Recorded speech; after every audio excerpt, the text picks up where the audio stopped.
Welcome, welcome.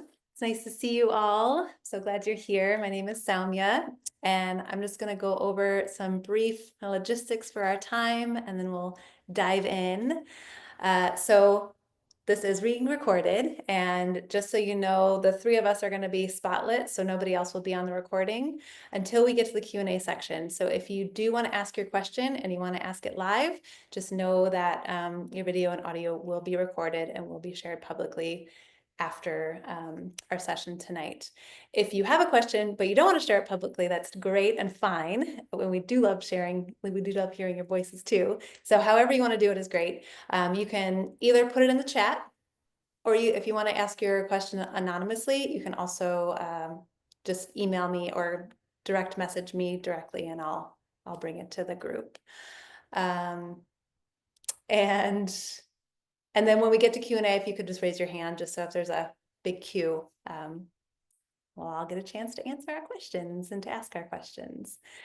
So we'll meet for about an hour, and I'm going to start with an embodiment practice. Then Dr. Jonathan Drew will share a little bit about ketamine and how it impacts the body, our physiology, healing, and our relational selves.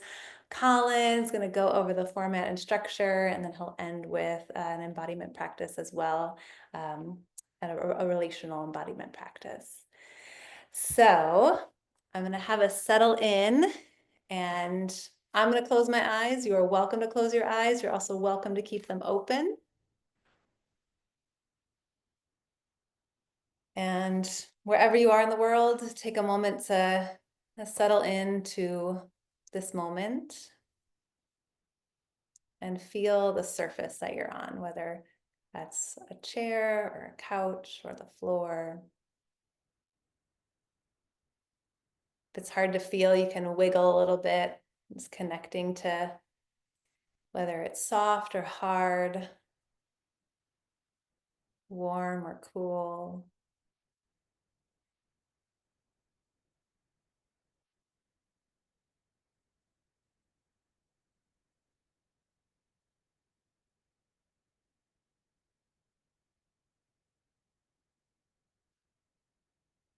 And then from that connection to the external world, now move into your internal state and just tune into what you're noticing as you show up tonight.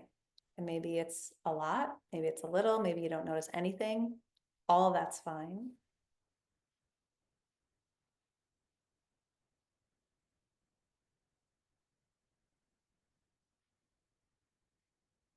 And whatever it is that you're finding, what does it feel like? Is it tingly? Is it tight? Does it feel open, closed, numb, quiet, loud?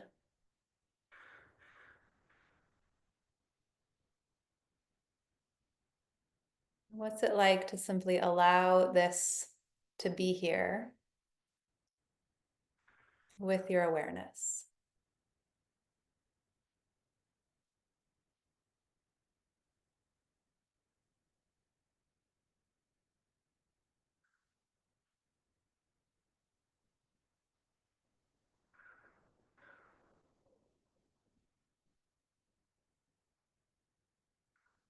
And then out of all the places in the world that you could be, tune into why you showed up here tonight with us. What pulled you to sign up for this call? Was it curiosity, desire, excitement, encouragement?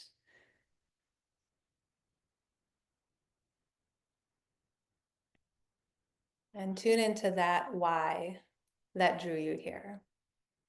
What does that feel like? Is it expansive? Is it inward? Is it bubbling?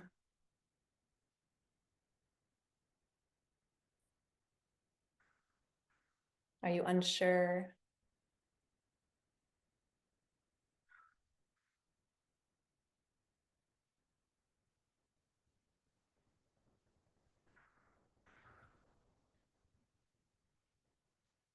And if whatever drew you here has an expression, whether that's through a word, a gesture, a movement, stillness, a song, or something else, if you can, take a moment and express it. And so I'm here because of inspiration. And that feels like this in my body, this kind of opening and expanding outward. So if you have an expression or a movement, a gesture, a word you want to put in the chat, take a moment and let it be seen or heard or known, even if it's only to yourself. Nice.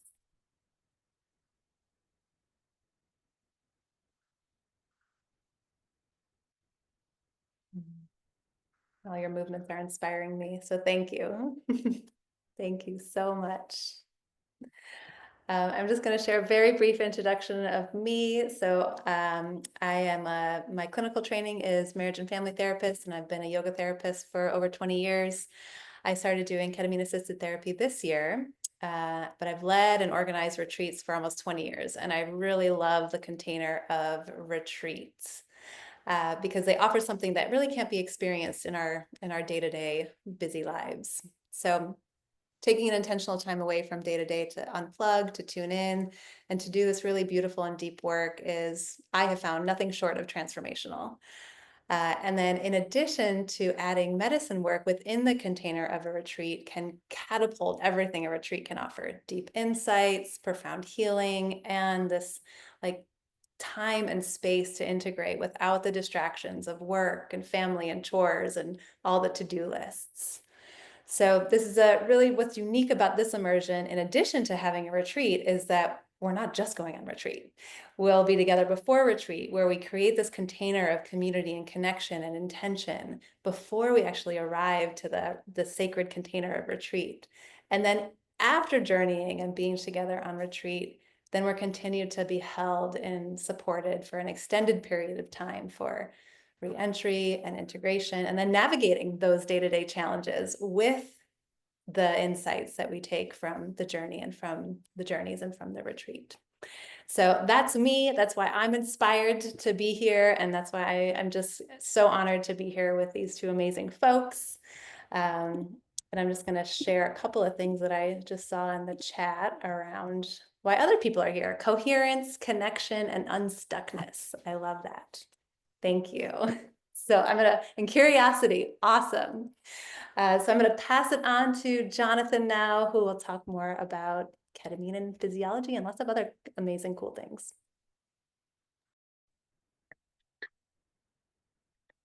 Evening, everyone. I think I see some familiar faces there. Welcome to this container. We sort of just put this time for me without exactly here is the X, Y, and Z things that you need to talk about. But I think the thing that I want to share here is how I think that this molecule works really well in concert with body-based therapy work, as well as like relational based therapy work. We as humans are associative organisms. This is how we remember things. You don't just like put facts in your brain from nothing. You relate it to the other things that you have experienced in your life. If you know what one tree looks like, you sort of relate a new experience of a new plant, a new tree, a new animal to the ones that you have seen in that way. And it may be uh, a little bit strange if you have done some reading about ketamine and thinking about ketamine as, oh, it's a disassociative, and say, how is this connected with, and that, with embodiment? How is this connected uh, to building more relationality in my life? And the thing that I have found with the, I guess I'm now in 6 years of working with ketamine in the mental health capacity, and year 13 of working with ketamine uh, as a pharmaceutical medicine. Um, I have found that the disassociation that this brings about can occur on like such a light level that there's almost it's almost if you're familiar with homeopathy, uh, shift your experience just a little bit and then you sort of like snap back further into better balance. And so one of the really profound effects that I've noticed with ketamine is that it by shifting the way that we habitually experience our body, by shifting the way that we habitually like relate with our experience of our self, our experience of our place in the web of our life. Uh, by shifting it a little bit, we get to see things from a very different perspective. And that perspective shift can be really instrumental in helping us to not only feel gratitude about the things that we have in our life that are really profoundly beautiful, but also to see the hidden opportunities and positions and places where positive change can happen.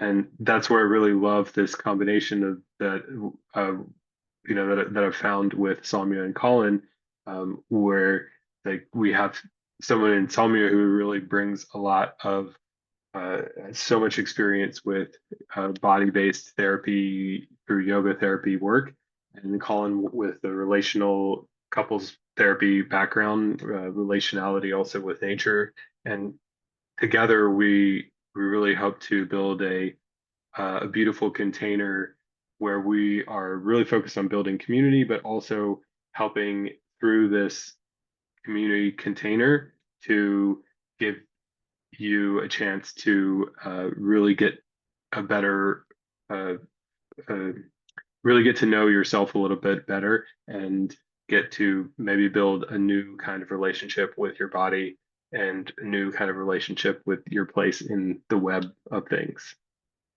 Um, so that was a little bit vague, but I wonder if, I'm not sure what people's background is with ketamine molecule. Um, the ketamine molecule it's been FDA approved for quite some time. So we are using it in what is called an off-label context.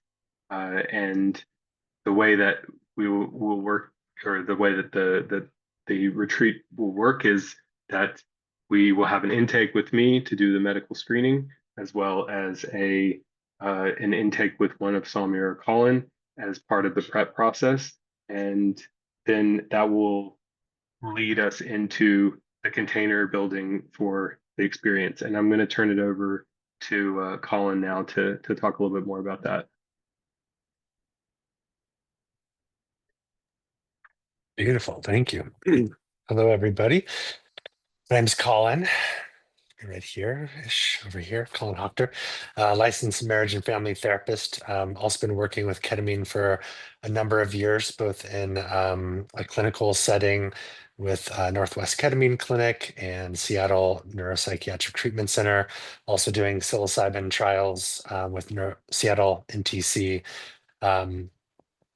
So I've been in the psychedelic field for quite a while now, and I love what um, uh, both my co-facilitators here have named as far as what the possibility and the potential here, and what draws me into psychedelic medicine. And in a lot of ways, it's to open up and get past ourselves. Not that there's anything wrong with anything, inherently wrong with us. But we've learned and adapted to a society and a family and a culture that has led us down this path. And I don't have the chat open. Let me open that up. I love what Chelsea said, the unstuckness, kind of suggesting that there is a level of stickiness or stuck here. And to be honest, I found that psychotherapy in a lot of ways can be, the traditional talk therapy can be a little bit limiting, because we're talking with our brains and we're kind of rehashing the same thing and coping skills, and it's sometimes not enough. And I've just been really amazed with my own process with the medicine, and working with other folks to get past a lot of these hurdles. sometimes I say it's almost like blasting open the doors, and then we have this whole new space and way of being and understanding that then we get to try and integrate. I've seen a lot of integration done solo. A lot of times in the model that we're using, especially in clinics, where you come in, you take the medicine, maybe you have some integration sessions afterwards, but we don't have a community.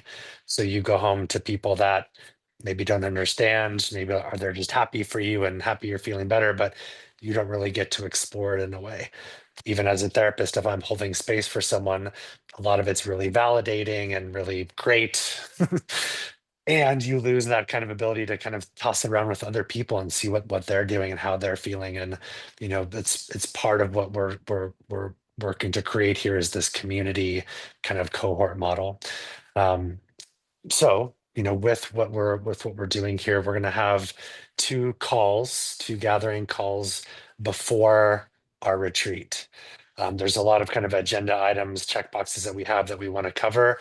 Really, it's for us to get to know each other as a group, as a community, see what's drawing us together, see what we're working on, seeing what we want to do.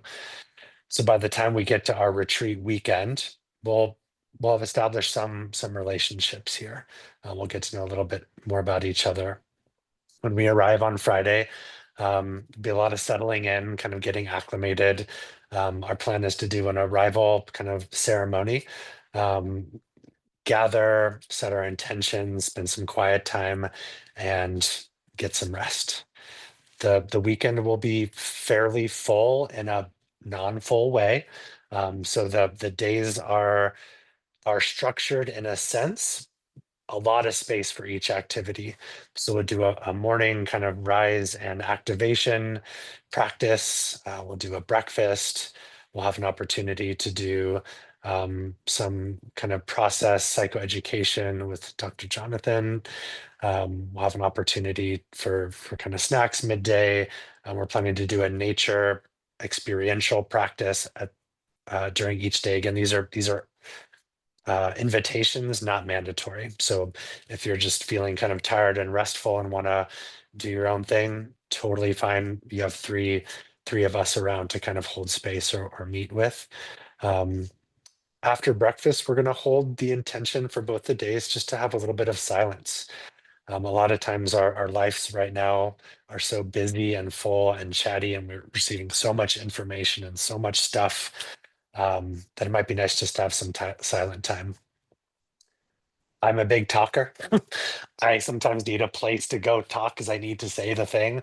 So we're going to have some space that if you just need to talk or need to get it off your chest, whatever it is, we'll have space for it. So it's not just mandatory silence, but it's more of a practice and an invitation.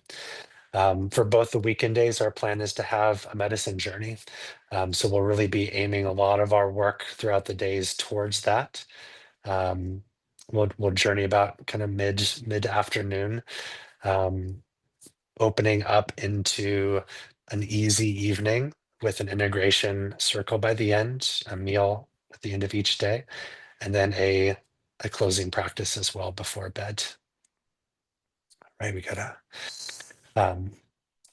sorry, I realize you can't see everybody else. Okay, so those would be kind of the full weekends. And then on Monday, we'll have a kind of a closing ceremony for the weekend as well. Again, equally kind of slow, equally mindful. Different practices will be available throughout the day.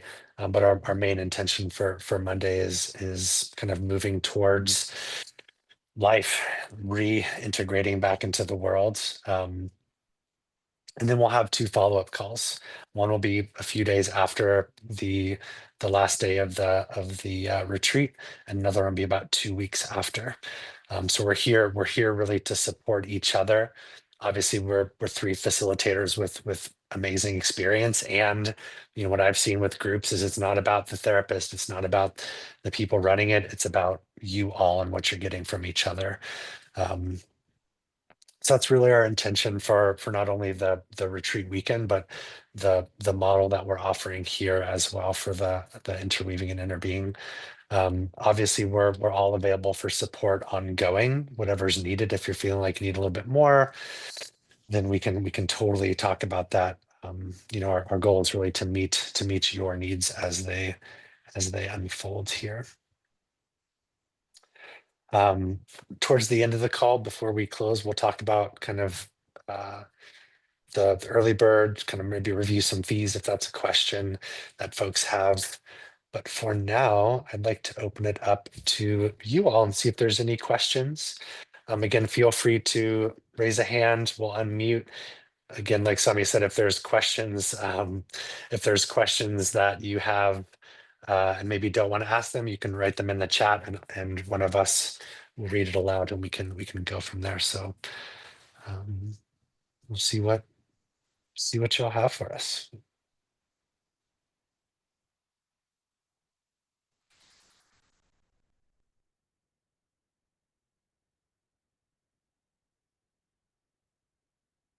Sami, you're muted. Sorry. Eric, come on in and unmute yourself. Hi. So I'm kind of curious if you might be able to describe a bit more of the ketamine experience. I mean, I have experience with other psychedelics, but not with ketamine. And I was just kind of curious about maybe contrast and compare, get a sense of what that experience is like, and maybe some of its, benefits over some of the other substances.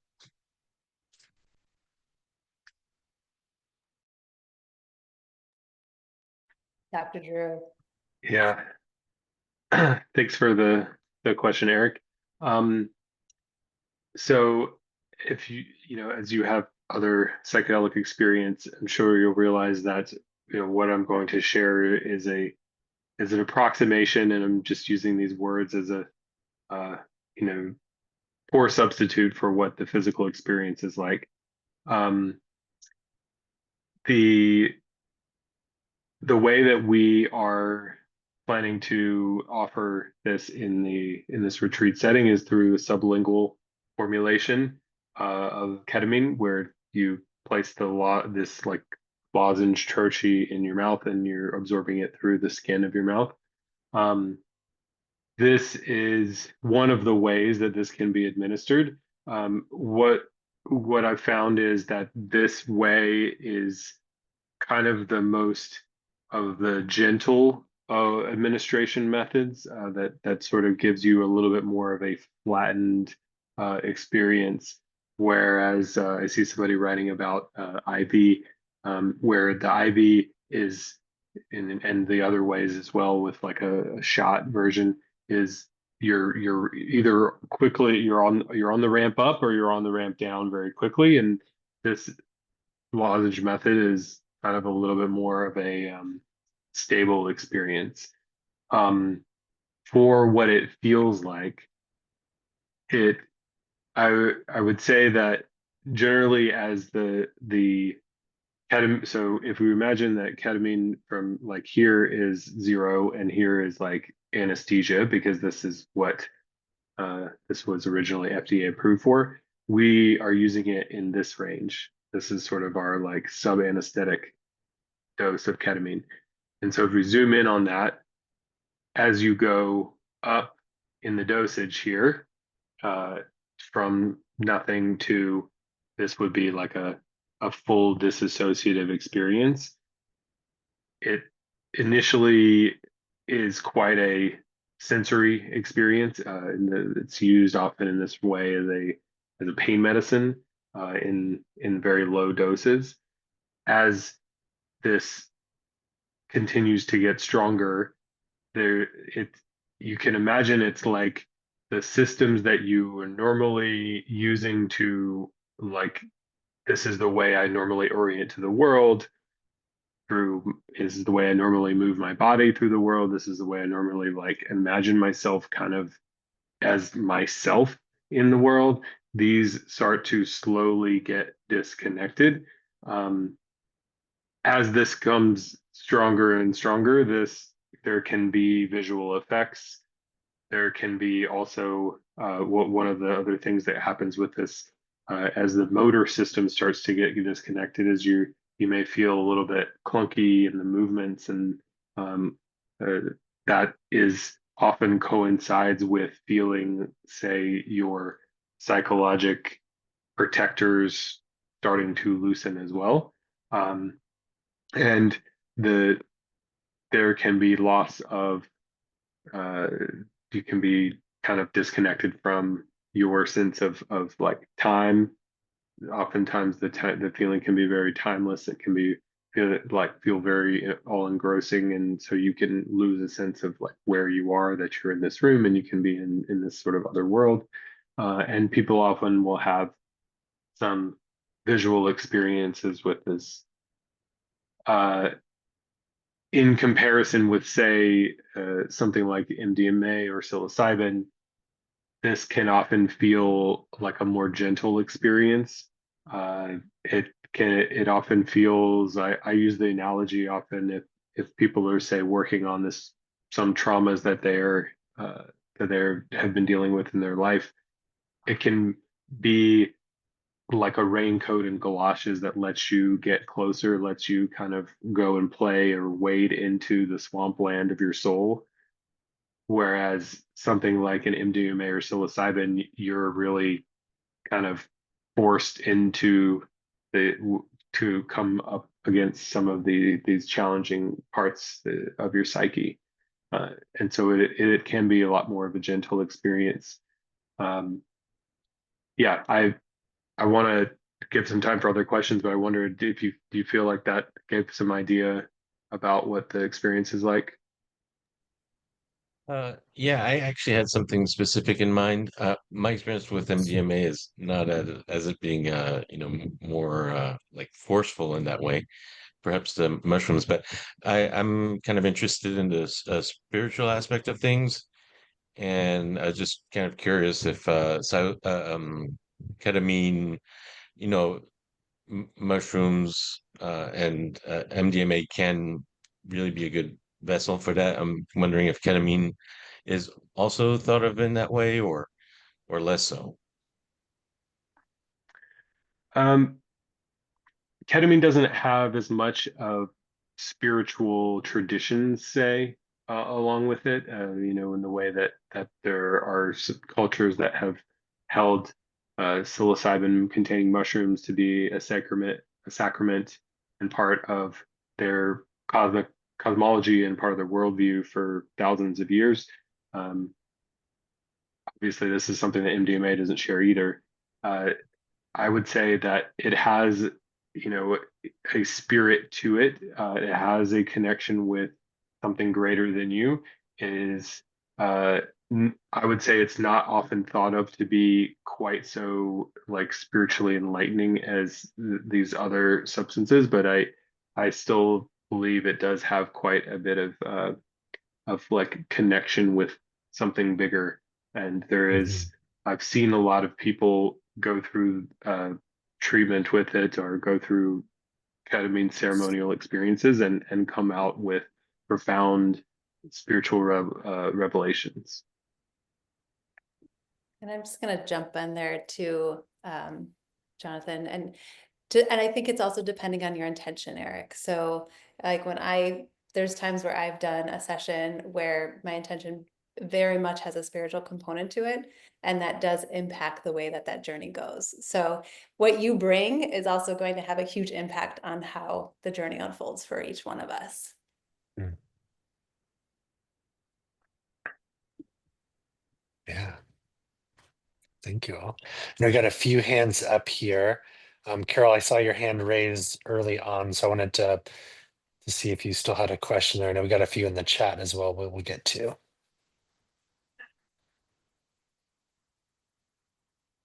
You are muted. Okay. There was an app that came with the email I got about the retreat.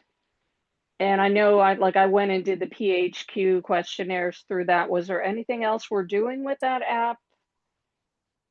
No, that app is mostly just the interface for for billing once we kind of get everybody Okay. in. It's kind of our gathering place for that. So you're good. Okay, great. Thank you. Yeah, thank you.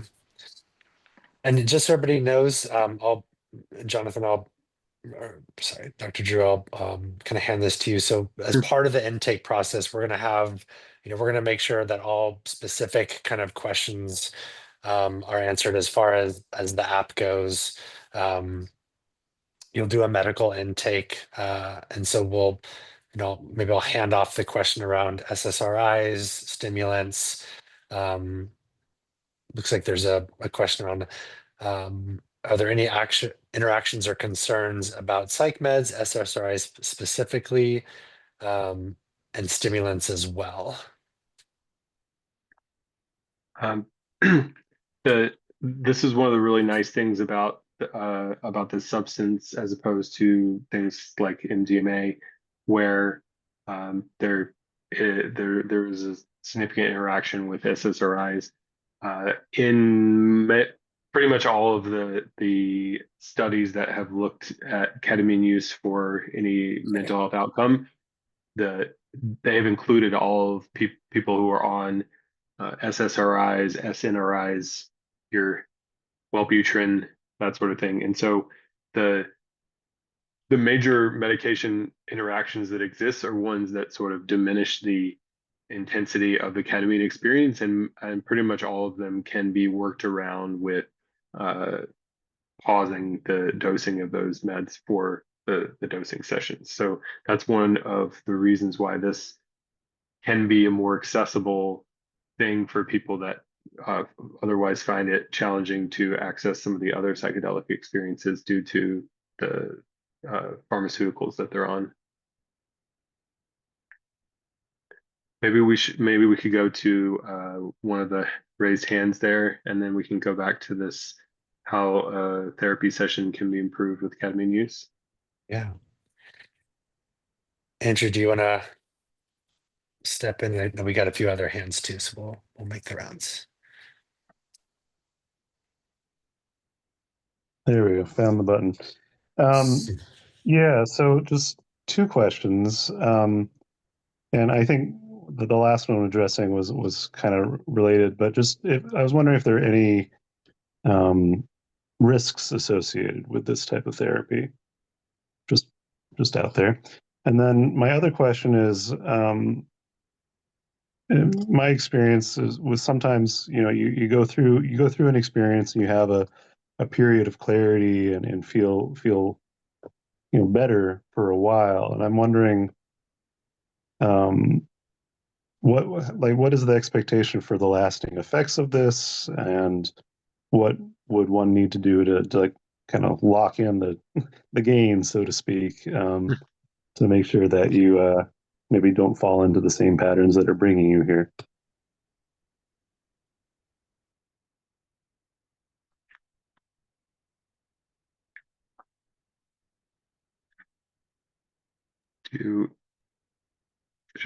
I have a few thoughts on this, but I would also would like some of the two therapists to chime in. This is something that everybody's trying to figure out right now. How do we sort of, like get the most out of it, or like, how do I retain some of the things that I found in this moment? This is where I think that the power of being on a retreat and also being in a container can be really helpful. Being on a retreat, I think we're sort of like in a little bit of an ideal setting of our life. And so, yes, that can be profound for having these things, but maybe it gives you some insights into maybe on this experience, I was, I went to bed a lot earlier and I got much deeper sleep, and and this gives you a spot to say, hey, I can maybe lock in some of these gains if I can put more attention on sticking to a little bit more of a circadian rhythm that's aligned with the sun. Or maybe it's like I ate really well and such, like whole foods, clear, non-processed stuff. Maybe this is a change that I can make, and just making even a little bit of a step towards putting more attention towards what I'm eating. Or maybe it's like regular body movement, or maybe it's being around community, or the pairing of the experience with the container and being in sort of a little bit of an idealized setting, I think can really give us some insight into places that we can, we have this sort of low hanging fruit that we can grab at to make that little bit of positive change last in our life. And I'll also add to that. One thing that I really appreciate about ketamine is it increases this neuroplastic window for a period of time. And so it's like when you do those intentional integration things, whatever that is for you, like, for some people, it's doing something different with waking and sleeping. For other people, it's practicing mindfulness for 5 minutes. For other people, it's petting their dog without their phone in their hand. Like, it can be something so small, but when we practice the things that we want to practice, especially during that heightened neuroplastic window, which is, I don't know, Dr. Drew, you can correct me on this, but like anywhere from 24 hours to like 3 weeks, right? It can range quite a bit, is my understanding, but I'd love to hear your thoughts on that. When we do those practices within that neuroplastic window, we start to rewire the brain in a different way than we just go have an experience. It's great. And then we come back, but we default into the things that we always do. So ketamine kind of gives us this like powerful boost to not only do things differently, but wire ourselves to keep doing those things in a way that will move with us in the direction that we want to be moving into. And if I totally talked wrong about the neuroplastic window, correct me. That's what I have too. Yeah.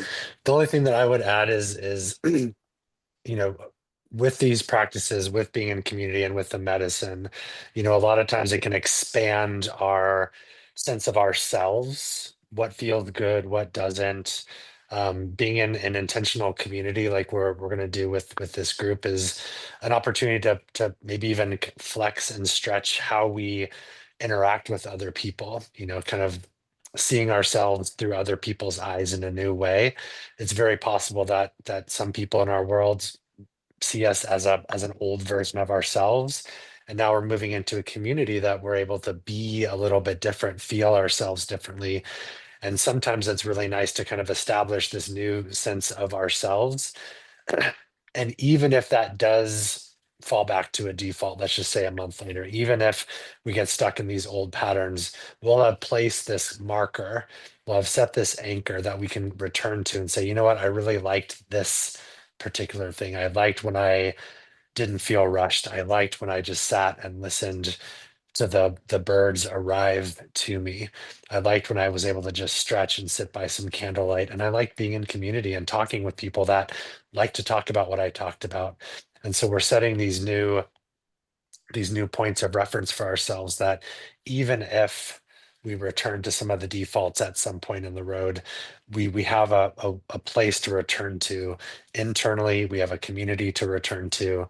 I think it's a really, really good question, and I think it's a great concern. It's like Dr. Drew said, it's one of the hot topics in kind of psychedelic therapy is the durability of these effects. And I think the realistically we do default. It's what the brain does really well. It's most of our stuckness is the default, and it's possible to set these new areas of reference for ourselves that we can then return to. And whether it's with friendships outside of this cohort, whether it's with your outside therapist or anybody else that helps in your worlds, we can have these new levels of conversation. And Dr. Drew, could you also talk a little bit about the contraindications? Because is that also what you were talking about with the dangers, Andrew? Yeah. So the nice thing about this substance too is that it is very safe. The World Health Organization has it listed as one of the essential medicines. So what that means is that so they're using this in like very low resource settings to perform surgeries. Now I want to say this is in like massively higher doses than we use it in these settings. And I bring that up just to say that physically there are very few serious side effects that happen. Most of the untoward events that you may have heard of in the press are when people are using this substance when they're not doing in a place they shouldn't, basically, when they're not doing a good job of taking care of their body while they are taking this substance that we know is going to, for a short period of time, make them like not be able to respond to stimuli as normal. When we're using in a therapeutic setting, those of us who are facilitating it, we're the ones who are going to be looking after you in that way, and we're building the container in a way that that these safety concerns are put aside. Now, that being said, probably the number one side effect that people experience with ketamine is nausea. That is number one in that it's about 10 to 15% of people, and it tends to be people who are motion sickness sensitive. There's this phenomenon that seems to happen where in the experience you have, oftentimes people have eye shades on, there is the sensation of motion being happening in the visual effects, and your ears are telling you I'm sitting still. And those people who have that difficulty of, the same thing as like reading a book in a car, generating the queasy feeling, they can get that as well. There are ways to prevent this. There are things we can do to pre-treat this to minimize these effects. But I would say that's probably the number one thing. The other thing about any sort of psychedelic experience that I think is important to talk about is thinking about what you will do with big insights that you have. And I think this is a situation where a lot of people will get into trouble where they have a big experience and their worldview shifts very rapidly, and there's rapid like, hey, I can't deal with my work situation anymore, or the living situation that I'm in is like untenable, I can't do it. And these rapid worldview shifts, they need us to have space to hold them in. And so I would say is another potential like untoward effect is if you have a rapid expansion of yourself and you have a rapid shift in your values or the things you want out of the world, or what you can deal with and what you can cope with, it can make the situation that your life is in, because your life is going to be this, the other factors are going to stay the same. It can make things very challenging. And so making sure that you have capacity to deal with those big shifts is, I think, essential in making sure that you have a good place to land after something like this. Yeah, thank you. And I think that kind of gets to the the question that Chelsea asked Rain asked is, how is therapy session improved by ketamine use? I think you really hit that there, where ketamine is able to, the healing with the medicine really happens between you and the substance.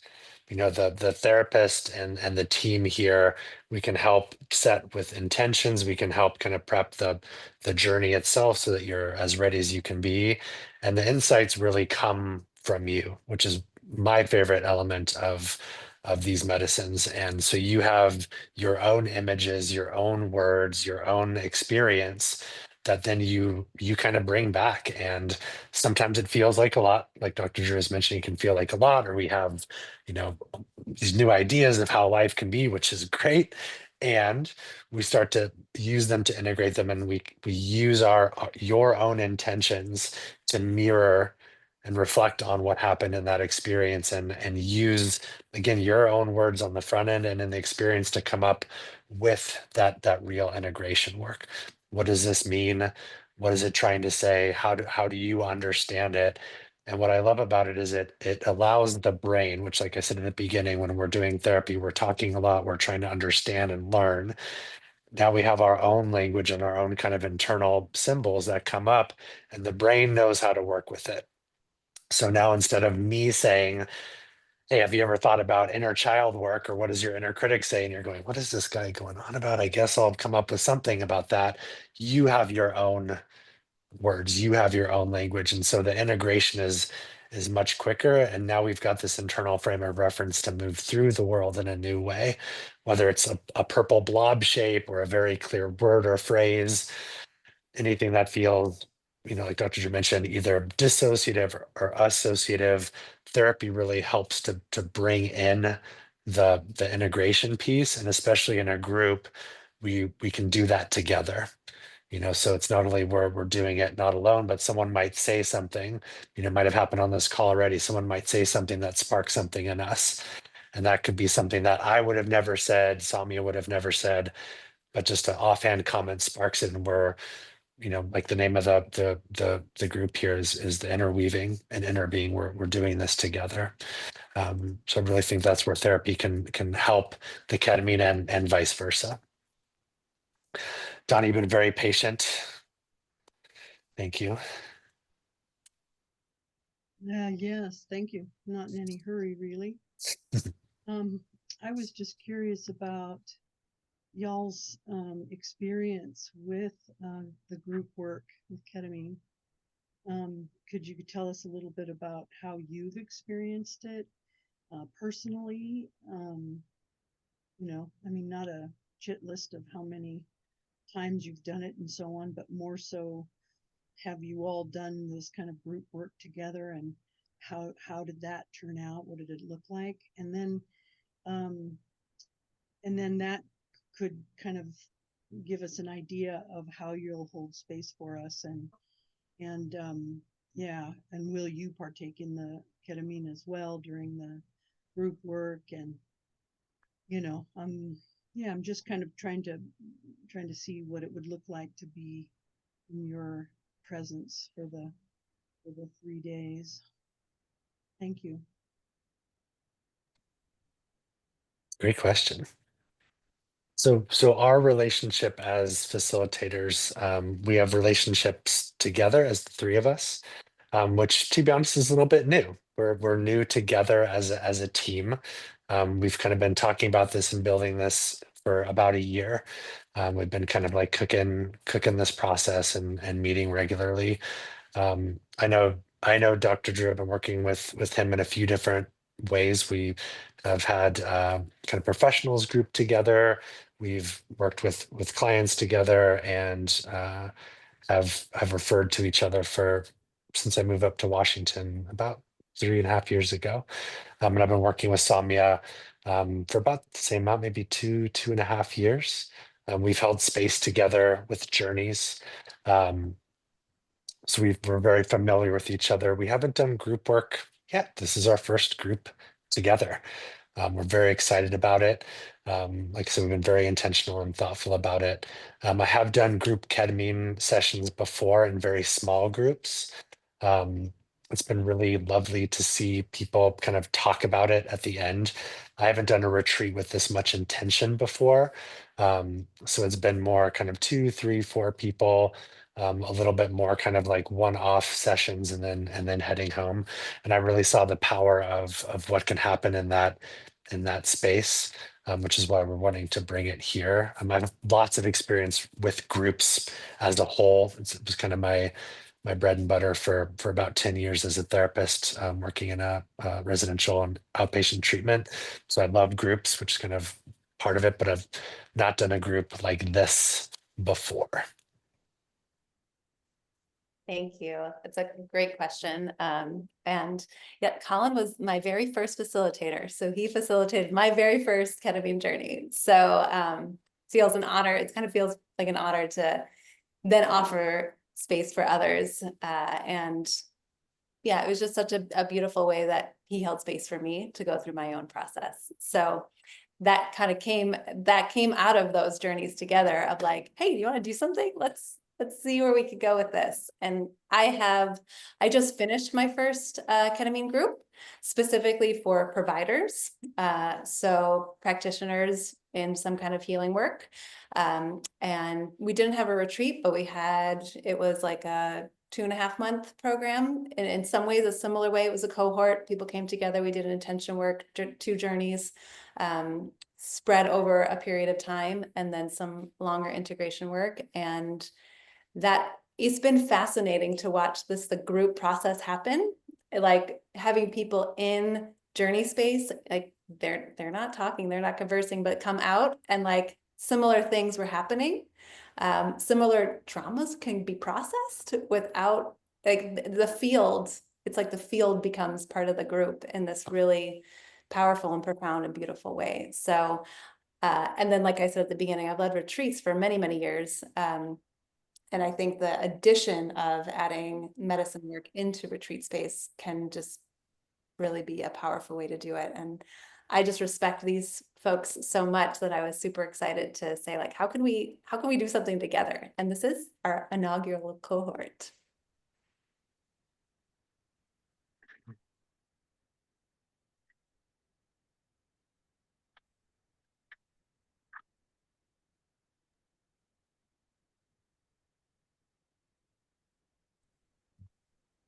So you got a Let few. me go and answer some of these ones that are just popping up here.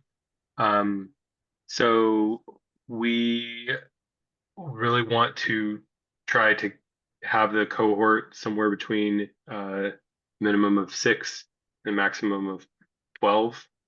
So somewhere in that range. The place that we are going to host this is a really cool spot. A woman in our community who lives on Harstine Island, I think that's how you pronounce it, down there at the bottom of the Puget Sound. It's a really wooded area, and what she's done is kind of turned her home into a retreat setting. Uh, if you look on the website, there's a lot of some snake imagery there, and that's she has named the place Serpent Song, and so there's lots of snake imagery all over the place, which I think is a really cool, like kind of a animal totem to look at and work with. It's very flexible, very strong, very wise animal that also is really grounded. So I think it's a really interesting place. There are I will defer to Samya about the exact room settings, but basically this woman has turned her home into like a temple. There is a large journey space there. They also hold other medicine work there. The land is about 6 acres, I think, that goes to the sound. So there's a beach as well.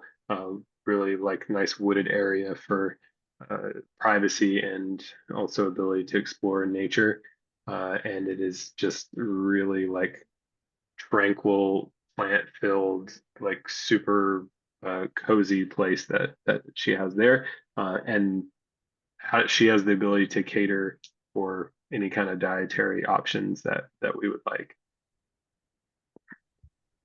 Yeah, and there's several options for rooming. So there are a few singles, I think there's a couple doubles, and then we also have more of like a dorm space. So I can't actually remember how many beds fit in that space, maybe 4 or 5. So just to make it a little more financially accessible, there are options for different rooms. And she's really great about being able to accommodate different food options. So that'll be part of the intake process, is getting the food, dietary needs and all that. And we can pass that on to her for sure. Oh, and just to also circle back to your question, Donna, we will not be partaking in ketamine during the retreat. We will be holding space for you, fully present in our ordinary state of consciousness. Any flexibility on the dosing route? I find IM is very different medicine than sublingual. you want to talk to that, Dr. Drew?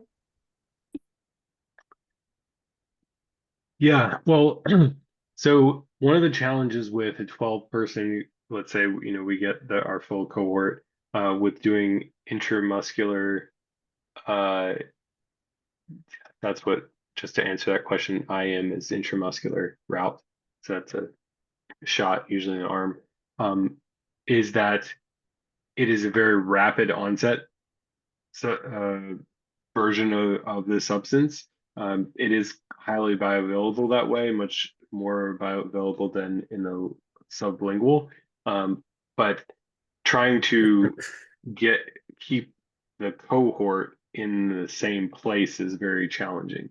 Now I do have I do work with a therapy group in the city or in Seattle where we would have have the option of doing intramuscular sessions there, but we have chose to work with sublingual here so that we could try to keep everybody in the sort of same realm at the same time. Whereas if we had 12 people we were trying to do the shots for, it's really challenging to keep them. And by the time you get to the 12th person, the first person is already sort of at the peak of the journey. Mhm. So it's with me being the only medical person here, I wouldn't be able to get all the shots out to everyone and try to keep everyone there.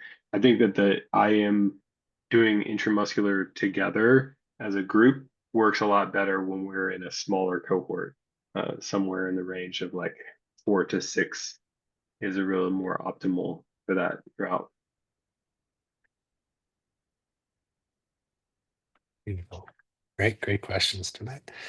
So we are right at 8 o'clock. I know some folks have already left the call for time.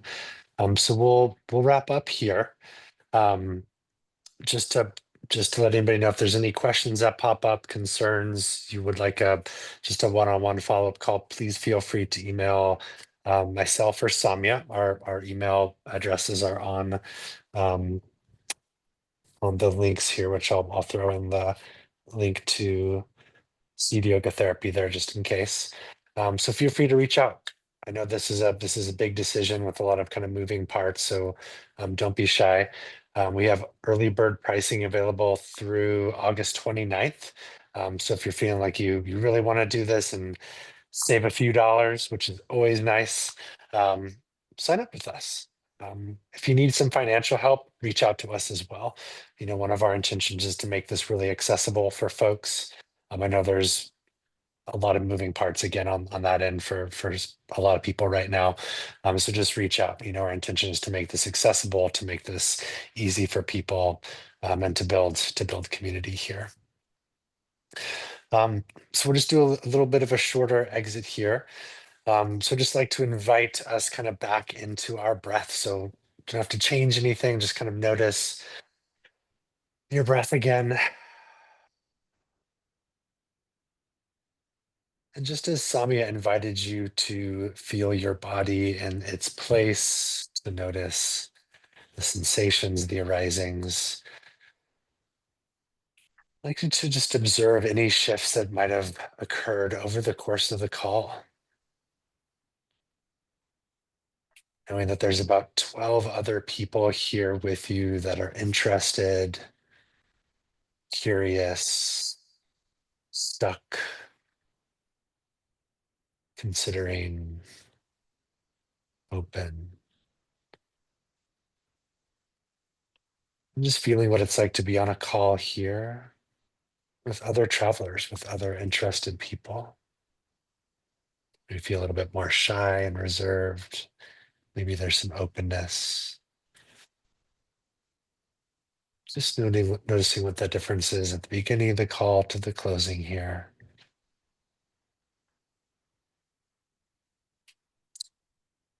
Noting any questions, concerns, thoughts you might have.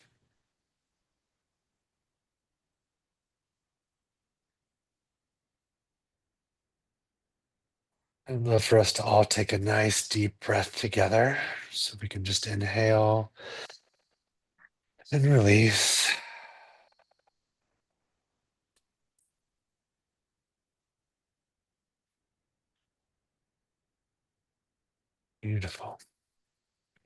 want to thank everybody for joining the call today. I know it's hard to find an hour of time, especially at this time of night, to commit to a call. We all really appreciate all the questions and interest. Again, please feel free to reach out, even if you're unsure and just want to ask questions. Obviously, we're passionate about it. This is what we're interested in. So whether it's joining the cohort or not, asking questions is always welcome. To invite any of that contact that feels right for you in the moment. Thank you. Thanks for joining the call today. Enjoy your evening. Take care of yourselves. Get some rest. Thank you. Thank you. Thank you. Thank you, everyone. Bye.